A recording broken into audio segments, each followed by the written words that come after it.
All right. Hi. Dude, just give me 5 minutes. I just want to help you real quick. Hey, what's up, everybody? My name is Big Scoom, College on the Don. and this is Scoom School Speech. speech.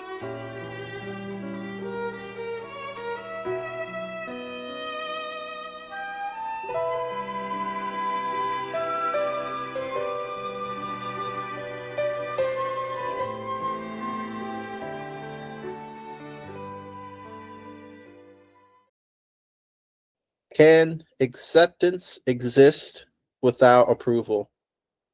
Only silently, right? Tell me more. All right, I'll make it a two-parter. Yeah. What does it actually mean to accept something as it is, quote unquote? In my head, someone says, here's the game we're going to play. Here's the rules, the outlines, whatever, right? We always talk about. And so that's where my mind automatically goes with rules, right? Or what you said, obedience and what you expect out of that obedience kind of thing. So yeah, but I mean, people could play along with you and not 100% agree with it. I see it all the time. Managers will say, "Go mop the floor." They're like, "All right, fine, I'll go mop the floor," but they cry about it around the corner as soon as they're out of earshot. Cry about it. I don't want to mop the floor. Why can't they mop the floor?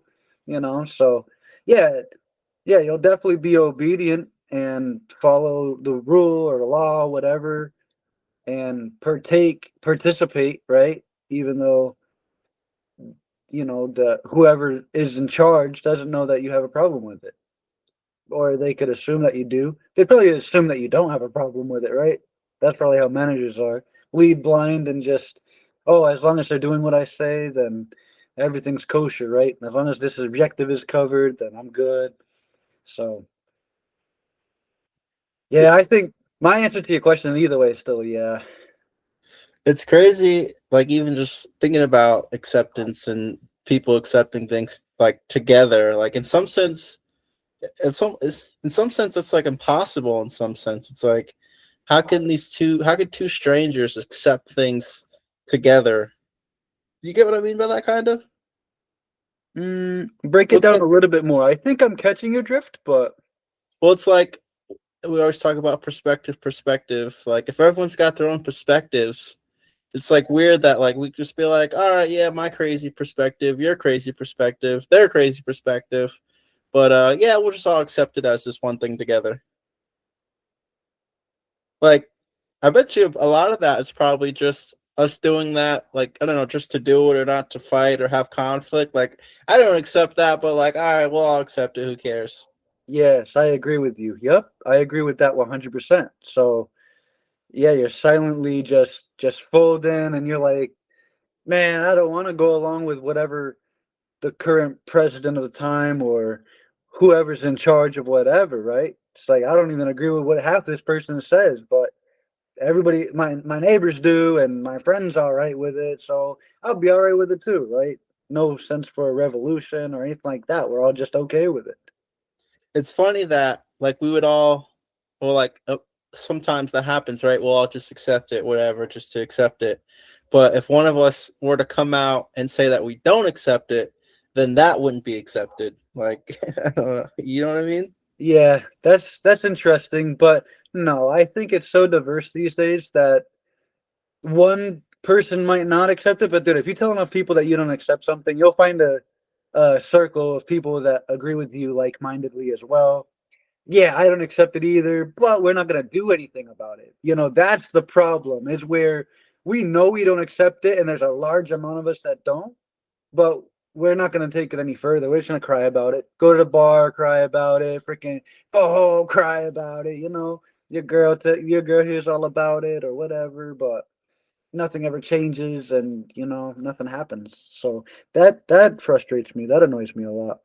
But then again, I mean, I also on the news and stuff like that, you'll see these revolts happening or whatever it is, right? And protests or whatever. And then it's like, well, whenever you watch it from a different perspective, then it's just like, why would I want to be involved with that, right? It's all chaos. There's no real resolution. These people all get maced, pepper sprayed, or hosed, and then sent home. You're right, or incarcerated and booked with a freaking felony possibly, and then it's like, well, that wasn't even worth it. Nothing changed, nothing happened. So kind of sucks. It's interesting because my next question kind of ties into what we've been talking about, like accepting things just to, play the game, to get along. You brought up kind of accepting things like laws, kind of. So, like, the next question, does accepting reality make changes easier or harder? I like that question. That's so good. That's such a good question. Is it? So yeah, say the question one more time. Does accepting reality make change easier or harder? Make change easier or harder? Yeah. Accepting reality? Because it's like, Okay. here's a couple ways to unpack it. Like, you Okay. brought up laws, for example. Yeah. But let's say we all are doing it, but let's say like we all know it's stupid or whatever. Like everyone, it's like, this is stupid. From my perspective, this is stupid. There's 10 people in the room saying that, and the other 10 like believe in it. It's like, all right, like, is it benefiting, or is it not benefiting? Is this us accepting something that we don't truly even believe just to get along or just to play the game? Is that helpful? Is that helpful? Or is that make it even harder, or kind of like, that's one way to unpack it? Yeah. I don't know. Never really thought into it this much, I guess, but I don't know. It's funny I because, think it's very passive to accept things as they are and control only what you can. I don't know. That's just the way I kind of go about it, really. well, you know what I just thought of? Because even for what you just said, or the question's also about change, it's like the only way, not the only way, but like the best way that I can learn to accept something so I can change it would be to ask other people. Like, hey, Tyler, this is how I see it. Like, are you seeing it this way too? And if they like accept it the same way that I do, then I can be like, okay, this is probably kind of real. Maybe I can work on it now or try to change it or something. Okay, I agree with that. So either way, yeah. I mean, it normally takes more than one person to change anything, right? At least from what we know it in, I would say, the realistic realm that we live in, right? I mean, if you want something to change, you want to make a change or something, you gotta get 150 people to sign a petition or a large group of people to follow you and make their justified points to back yours up, you know? So is that kind of what you're asking? I'm perplexed. I look at this from so many different angles. I'm making personal, but then I'm trying to broaden it at the same time. Yeah, my mind's kind of firing in all directions too. Of course, different than yours, but now I'm thinking it's like, can anything be like positively changed or worked on, like without first discussing it with other people? Yeah, I agree with that. Can it, right? Without first, no, of course not. Because why? You would have to get acceptance, right? And then we all agree, we accept to now play inside of those rules and fundamentals, right?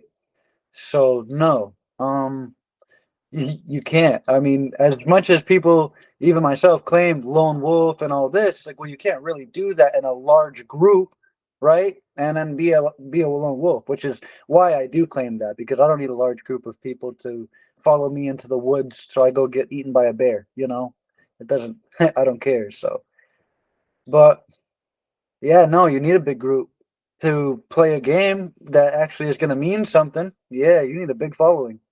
It's crazy. It's like everything good requires you first, or at some point, to go to other people and say, hey, is this good? Is this working? Is this helpful? Like, do you need this? Can we try it out? Do you think it's a good idea? Like, even like curing cancer. Like, if we had a cure for cancer, or if someone made a cure for cancer, they'd have to bring it to someone else and be like, is this thing helpful, man? Like nothing. It's like, it's crazy. Yeah, I like that. I know. I agree with that.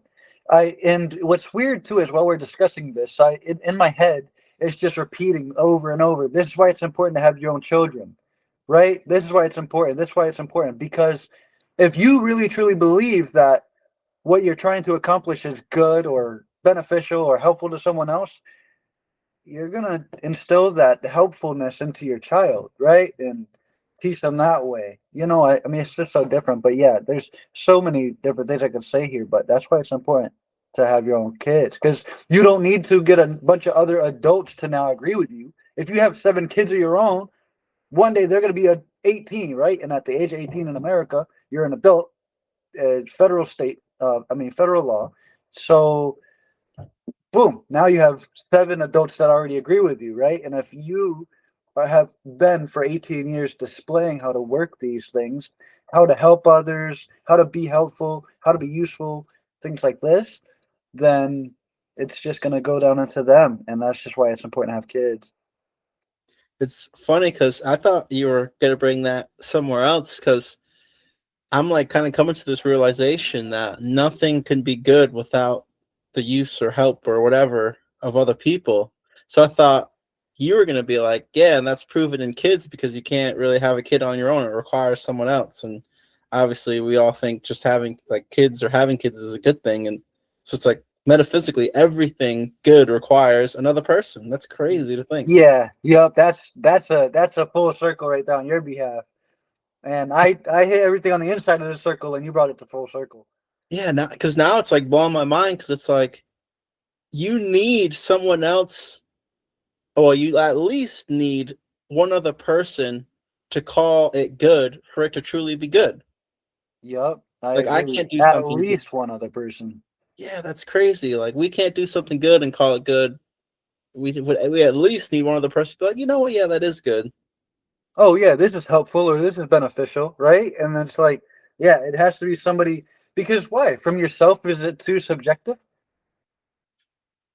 I don't know. I don't know why. I don't know why. It's weird. It's like, well, I kind of in some sense know why because it's like when they bring up like having different senses, like sight, smell, and all that.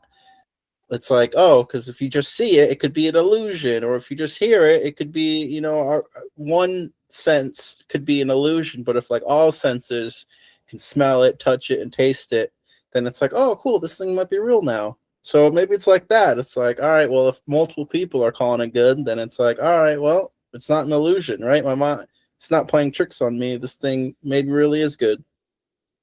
So I agree with that so much to the degree too. I'm also going to shift it a little bit fundamentally of this is where we get the word perspective, right? Because the way that you view something and the way I view something is very important to us personally. So if we're all viewing the same thing and getting the same experience, which is why another reason, like you said, a large group of people would have to agree, but also experience it. You'd have to experience it first, right? You couldn't just hear about it and say, "Oh yeah, I'm fully on board with that." If you don't really know how your 7 senses, as you were just saying, would go about it too, then all of that lines in with it as well. And yeah, it's all perspective and it's very personal and something very intimate as well. Because in order to actually consider something to be beneficial or not, you would have to experience it anyway.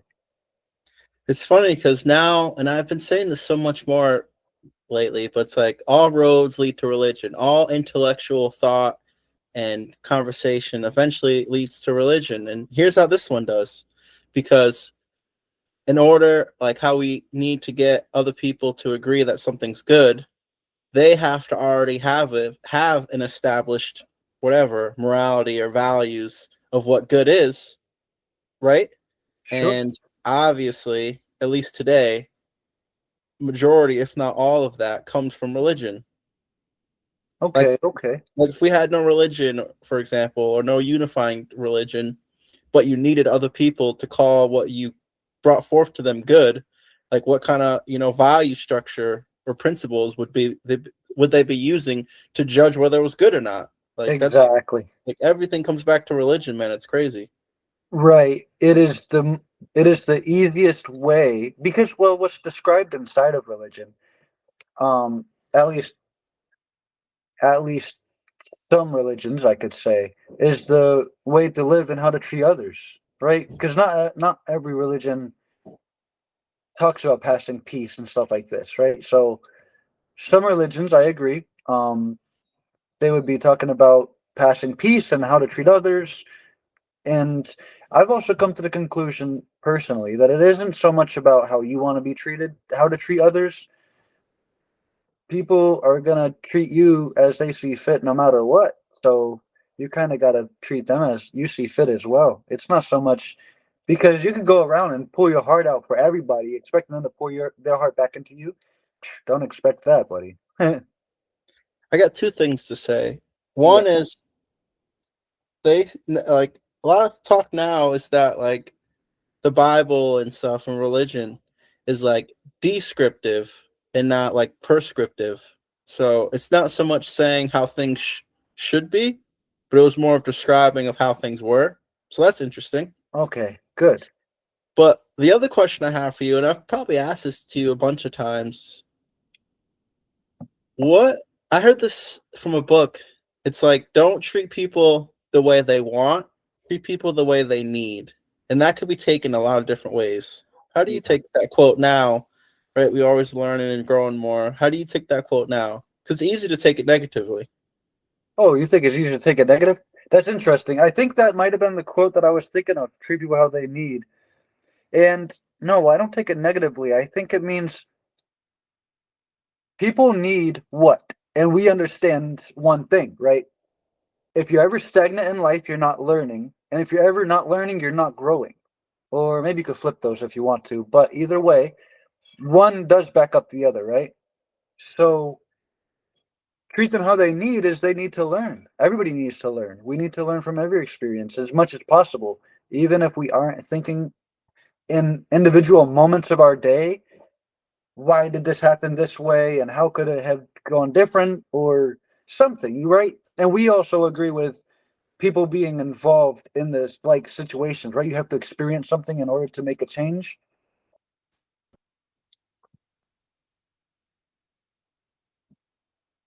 Sorry about that.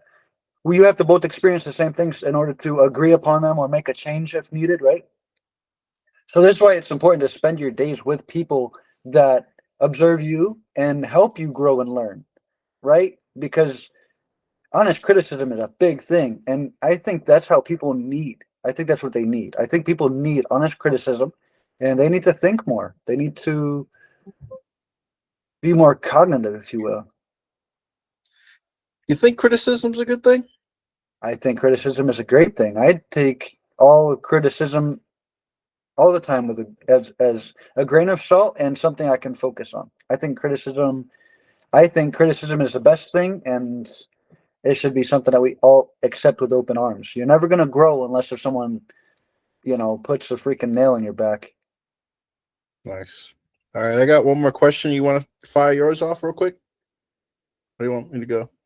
You go for it. And I'm going to figure out how to get mine. I'm actually recording off of my phone tonight, so we're gonna figure it out. I'm gonna rip it off the top of my head, but it was a discussion you and I have had in the past. So it'll basically be just a retouch on that anyway. So yeah, you go with another question. Is resistance to what is a source? Oh, excuse me. Is resistance to what is a source of suffering or a necessary force for growth? Yep, of course, optimistic. So it's a source of growth, buddy. You steel sharpens steel, freaking pressure makes diamonds. These quotes aren't just quotes, it's proven over and over again. Look up the Diamond Gym. Those guys go in there and they're dying, but they're growing. They're learning something new about themselves, and that's a mental game, but they're growing. They are doing something to their body, and they're going to learn a lot about themselves underneath that pressure. So, yeah, no, it's everything. If you're down bad or anything of that sort, you need to understand everything you're going through, and you need to start thinking 10 steps ahead. instead of crying every day. You're wasting time. Every day you sit there and you cry. This is too hard, and I got this, and this going against me. No, you need to start thinking further ahead, and you need to become a diamond out of that. So if you want to say that again, but I say yeah, no, it's something that helps you grow. It's necessary. It's it's like I keep saying this now, but first, like both these questions were the same, where you could have made an argument for either or, and isn't it? It's just so crazy, like that we all can just even talk like peacefully. And Jordan Peterson makes the argument for why, or that's why moral relativism or whatever isn't a thing, because of just how unlikely and how perfect everything would need to be for us to be able to like coexist together peacefully, that it's just like not something that could happen, like just happen randomly or whatever. But really, when you think about it, I know I'm getting on a soapbox here, but dude, when you really think about it, it's crazy that we can even all just talk. Like, because it's just, like you said, there's so many perspectives, there's so many different sides to the story. It's really mind blowing. I think this is where a sense of humility and reflection really help, because I believe we were all put here to go through these similar experiences together. I don't think we were put here to go through them all and become Neanderthals. I don't think we were supposed to crash out and everybody start hurting each other, right? So, as close to peace as we can get, it would be just understanding and being able to reflect and help others. Like, oh, you're going through this right now. I went through that, similar situation X amount of years ago. Here's what I learned through it, and maybe it will help you, right? And yeah, I think it's extremely necessary. And it being, with everything in life being a 50-50, like I always say, I mean, when you die, everyone's going to remember you for one reason. And do you want to be remembered for he lived life on the more positive side or the opposite? Oh man, it's really interesting. It seems like it could be a really interesting debate, because it's like how much of human life, like if it was a time scale, was like peaceful and then like not peaceful. Like I don't know. It's like, I feel like if you really think about it, like wouldn't the natural state to be like not be peaceful with each other? No way. Peace is the most natural state. It's only whenever you get ego and things like this involved when peace is hard to find. I mean, here's where I'd argue with you, because I would make the argument that peace comes from religion. Peace comes from religion. Yeah, Don't animals naturally live pretty peaceful? And I don't see them praying at all.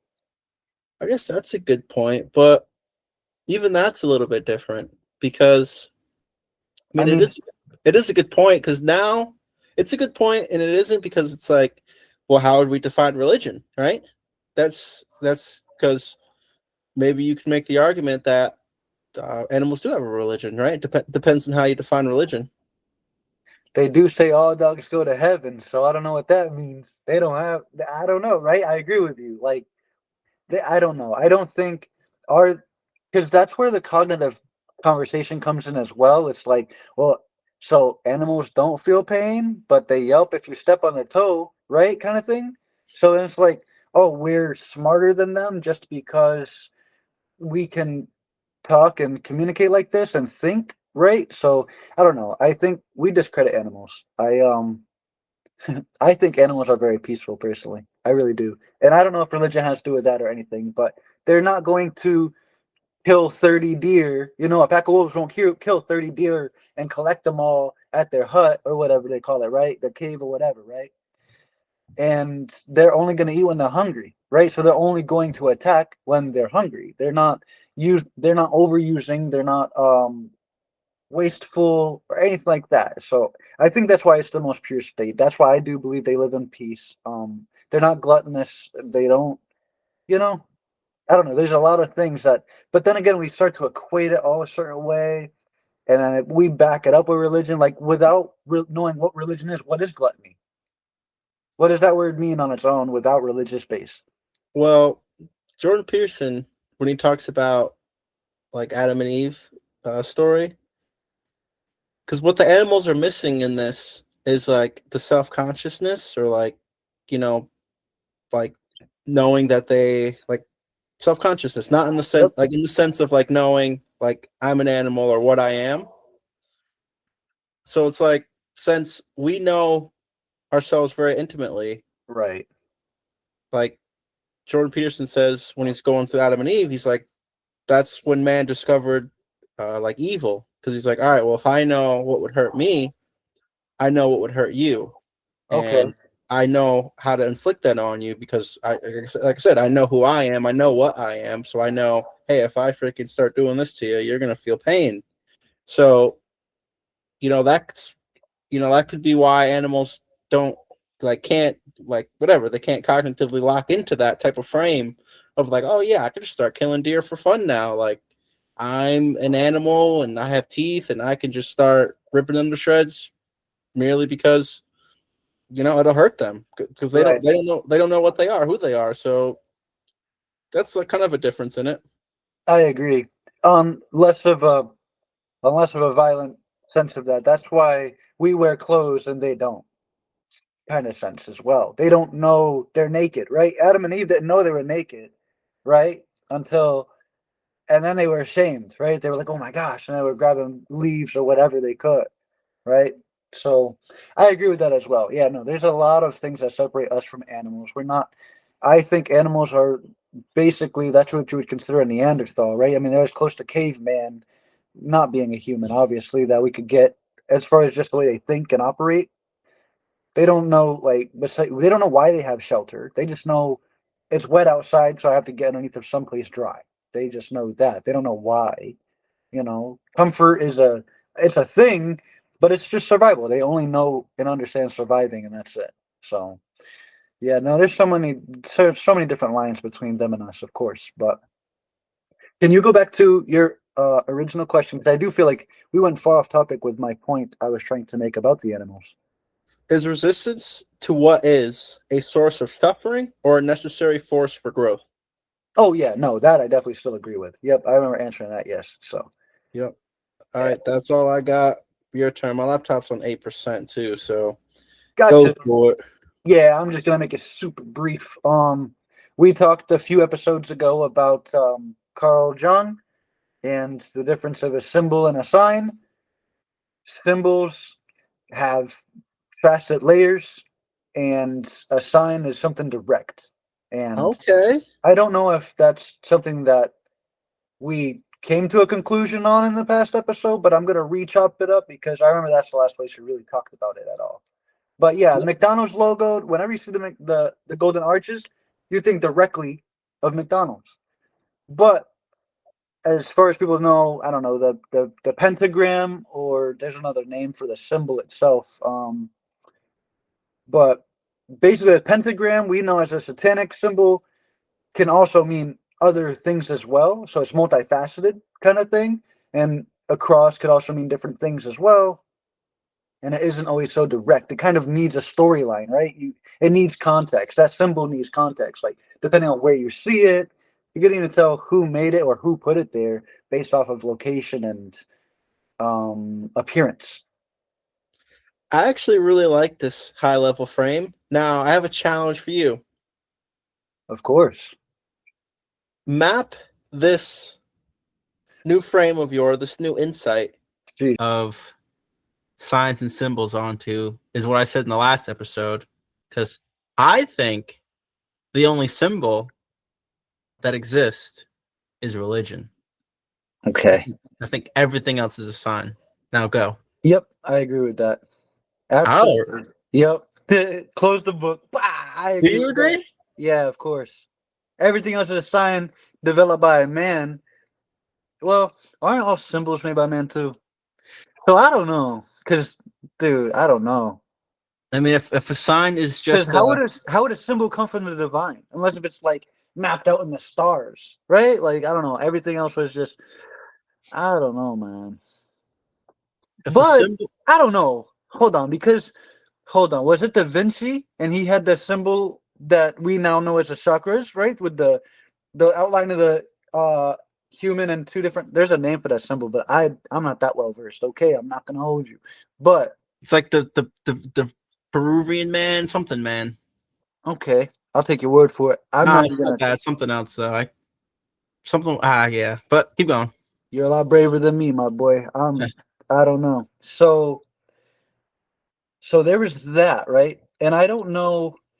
That was just that must have. I think I don't know too much about it either, history wise. But I think that was just created by him to help us understand a concept that he was trying to go for. But then again, it was still created by man, right? It's not sent from the divine. It's nothing like. So I don't know. Yeah, it's interesting because I don't exactly really even remember my argument for it, but if a symbol is just a multifaceted sign in some sense, which is a pretty good definition, and who we freaking are with Carl Jung, but I don't know, man. I feel like, yeah, I don't know. I feel like, I don't know. Things can't be symbol. Yeah, well, yeah. Maybe the argument I was making was the symbol, like, just can't be spoke of, man. That's why it's religion, because like, what can you say about something that you don't know? It's exactly that's exactly the point. You put it into a symbol. Yeah, I would agree with that. Oh, I would agree with that because, Because well, if you knew it, you can put it into a sign. I agree. I agree with you. I know where you're going with that a little bit, but at the same time, these signs, even these symbols, also have a name, right? Like if I say the word cross, you know.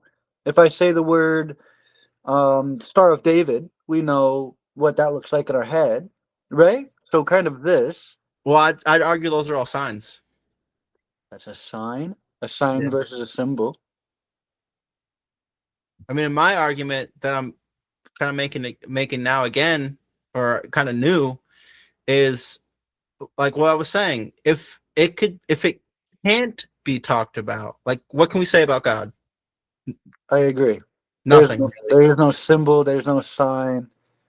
And the only way to mentally interpret it would just be the brightest white light that's blinding.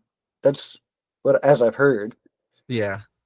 But there's no imagery inside of that, right? There's no imagery. That's just staring at a freaking headlight on high beam for too long. Yeah. I mean, I guess I know how to say my argument now. Anything that can be talked about or represented is a sign. And I can't articulate what I believe a symbol is, but I feel like what I said, define sign. If it could be talked about, if it could be shown, if it could be represented, here we go. Look, there's our sign right there. There's the sign of it. I Anything gotcha. else? Maybe it's a symbol. I don't know what the heck it is. I understand. And I'm a bug. I don't know why I haven't been handling this situation right? Going back to our boy philosophically, but I've been trying to handle this situation with things I can put my eyes on, but I wasn't thinking about it like signs that you get in dreams, like visions and things like this. I don't know why I didn't even think this way at all. It completely slipped my mind. I was thinking of things I could physically put my eyes on Yeah. and then explain. But yeah, I didn't think about the word sign at all. Like, oh my gosh, there's a double rainbow. It's a sign that so and so's, I don't know, pregnant or whatever, right? Like we can come up with all kinds of scenarios what something can mean without the words. So I don't know why I didn't think about that at all. Something being a sign. When yeah, every time I heard the word sign, I literally think of like a stop sign or a street sign, right? Like, yeah, no, I feel like an idiot. Guess I'll probably wrap up Scheme Speech for the week. Heck yeah, thank you for your time and attendance.